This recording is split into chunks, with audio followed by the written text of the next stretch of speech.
Hi! మన ప్రియాంక్ శారీలో all over tissue beautiful Paithani saris అయితే మేము ముందుకు వచ్చేసానండి. అయితే ఇది నాకు మార్నింగ్ బెయిల్ వచ్చింది అన్ని శారీస్‌తో కలిపి. అన్నీ ఓపెన్ చేసి చూసినప్పుడు ఈ పర్టిక్యులర్ శారీ అయితే నాకు చాలా బాగా నచ్చింది. ఎప్పుడెప్పుడు రీల్ చేయాలి, ఎప్పుడెప్పుడు ఈ డిజైన్ మీకు చూపించాలని చెప్పి మార్నింగ్ నుంచి సూపర్ ఎక్సైటెడ్ ఉన్నాను.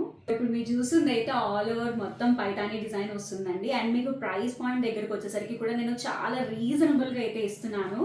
జనరల్‌గా పైతానీస్ దగ్గరికి వచ్చేసరికి ఏమవుతుందంటే, మనకి ఇట్లా ఓన్లీ బార్డర్స్ గానివ్వండి, ఇలా పళ్ళులో కానివ్వండి హైలైటింగ్‌గా ఉంటుంది. అదే బడ్జెట్ మనం పెంచుకునే కొద్దీ ఆల్ ఓవర్ వస్తూ ఉంటుంది. అండ్ అందులో ఇది టిష్యూ కూడా అండి. కానీ మనం ఇచ్చే ప్రైస్‌కి, మనం ఇచ్చే క్వాలిటీకి అండ్ ఆల్ ఓవర్ ఈ డిజైన్ గనుక మీరు చూసుకున్నట్లయితే చాలా ఎక్స్‌క్లూజివ్‌గా ఉంది కదండీ! జస్ట్ ఇమాజిన్ చేయండి ఎటువంటి ఫంక్షన్స్‌కి కానివ్వండి, లేదా మీదే ఫంక్షన్ అయినా కూడా ఇంత తక్కువ బడ్జెట్‌లో, ఇంత మంచి డిజైన్‌తో అయితే నేనైతే ఫిదా. పళ్ళు కూడా చూడండి ఎంత డిఫరెంట్‌గా ఉందో. ఇంకెందుకు ఆలస్యం, ఈ ఆఫర్‌ని గనక మీరు గ్రాబ్ చేసుకోవాలంటే వెబ్‌సైట్‌కి వెళ్ళి ఆర్డర్ ప్లేస్ చేసేసుకోండి. అండ్ ఆఫర్ కూడా లిమిటెడ్ టైమ్ పీరియడ్ మాత్రమే.